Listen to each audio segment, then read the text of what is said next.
It's Dwyane Wade from the Chicago Bulls who joins us this morning. Dwyane, how are you?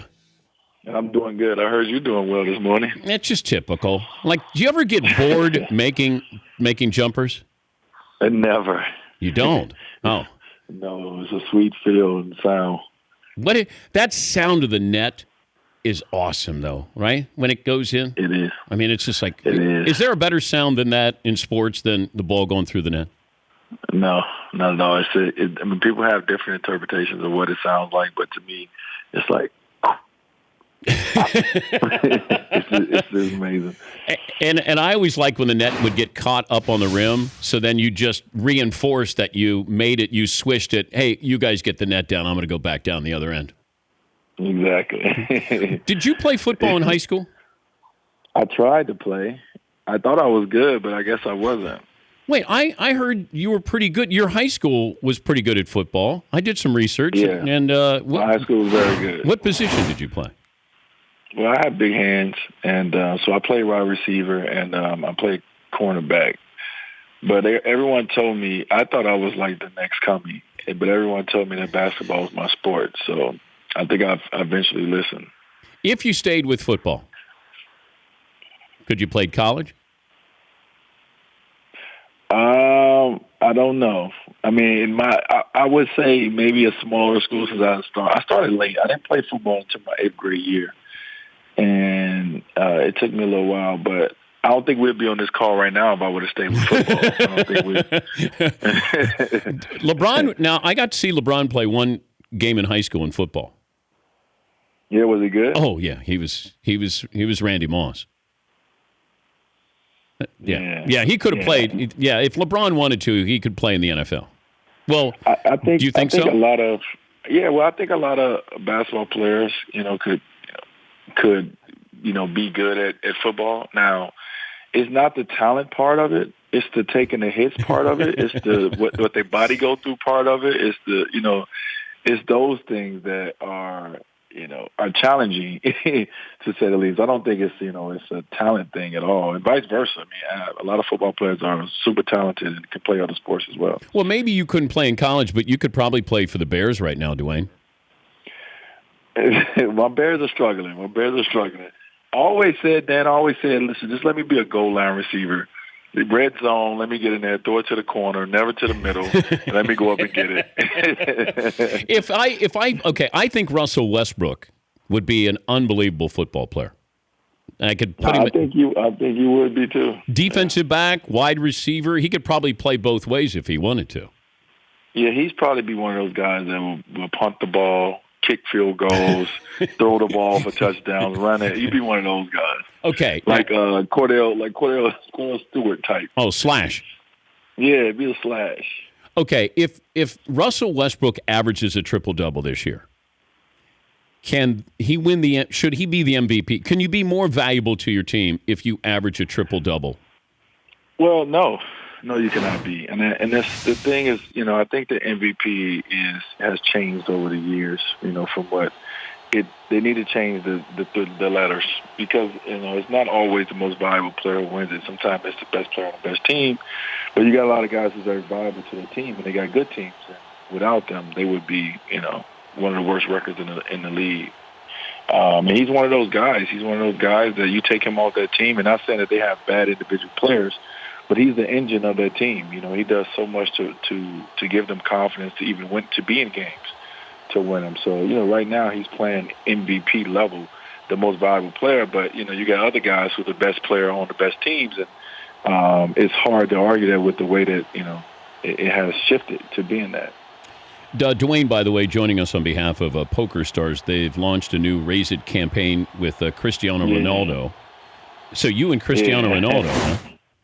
Yeah, man. I have a good relationship with Ronaldo, and it's cool. We both able to do this campaign, and it's fun. It's just like a raise the stakes type of thing. Anything you can do, I can do better. So we both had fun filming our parts of it, and it's cool now that it's starting to come out.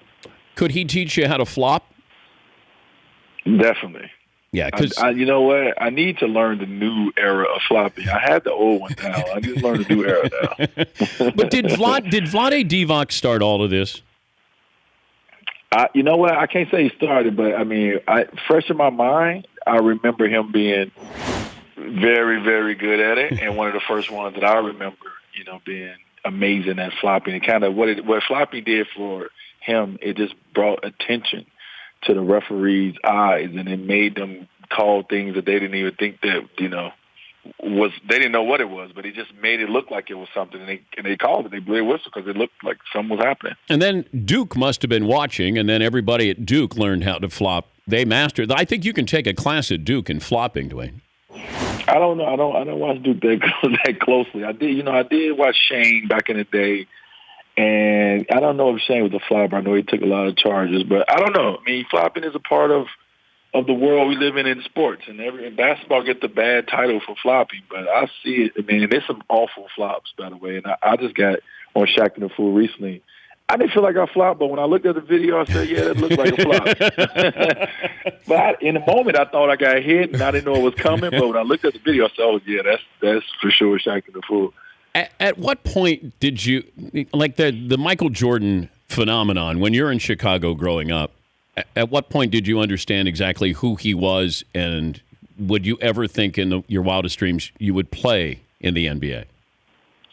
Well, I mean, and I talk about this often, especially coming back to Chicago. I fell in love with the game of basketball at 9 years old, and it was watching, Jordan and the Bulls win their first championship.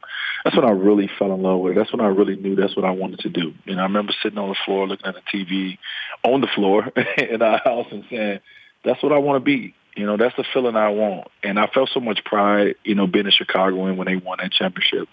And I wanted that feeling. So, did I ever think it was a possibility? I didn't know. Where I came from, I didn't see too many people, making it out the way, that I envisioned. But, crazier things didn't happen in life. And I kept my dreams and my hopes alive. And, 14 years later, I've been living this dream.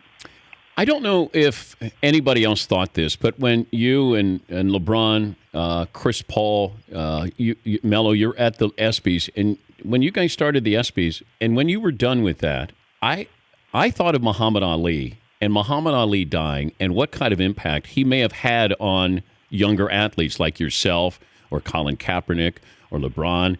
Is that too much of a stretch? Because I don't know if Muhammad Ali dying and you got to see what he was and who he was, what he stood for, had any impact on you whatsoever. So I throw that out. Did it?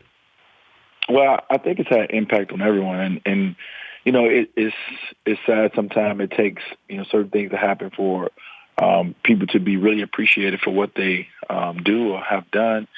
And I think, him passing, did, if you notice, all athletes and a lot of people around the world was, putting out these messages about what he meant to them.